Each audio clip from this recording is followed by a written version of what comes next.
এক নিমেষেই থেমে গেল জীবনের গতি। গোমরার পাইকান এলাকায় অটো দুর্ঘটনায় প্রাণ হারালেন এক ব্যক্তি, আহত হয়েছেন আরও কয়েকজন। হঠাৎ ঘটে যাওয়া এই দুর্ঘটনায় শোকস্তব্ধ হয়ে পড়েছে পুরো এলাকা।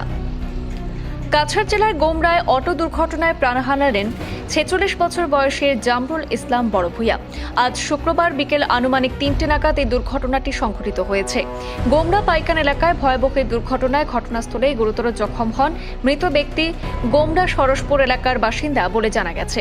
স্থানীয় সূত্রে জানা যায়, একটি অটো চোখে বাড়ি থেকে গোমরা বাজারের উদ্দেশ্যে রওনা হয়েছিলেন জামরুল ইসলাম, কিন্তু পাইকান গ্রামের একটি গ্রামীণ সড়কে পৌঁছাতেই নিয়ন্ত্রণ হারিয়ে দুর্ঘটনার কবলে পড়ে অটোটি। হঠাৎ ঘটে যাওয়া এই দুর্ঘটনায় অটোতে থাকা আরও বেশ কয়েকজন যাত্রীও গুরুতরভাবে আহত হয়েছেন। দুর্ঘটনার পরপরই স্থানীয়রা তৎপর হয়ে আহতদেরকে উদ্ধার করে দ্রুত কালাইন হাসপাতালে নিয়ে যান। সেখানে কর্তব্যরত চিকিৎসক আহত জামরুল ইসলামকে মৃত বলে ঘোষণা করেন।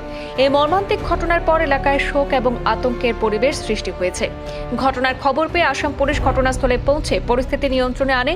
গোমরা পুলিশের সহায়তায় মৃতদেহ ময়নাতদন্তের জন্য শিলচর মেডিকেল কলেজ ও হাসপাতালে পাঠানো হয়েছে। এদিকে দুর্ঘটনার পরে অটোচালক ঘটনাস্থল থেকে পালিয়ে যায় বলে জানা যায়।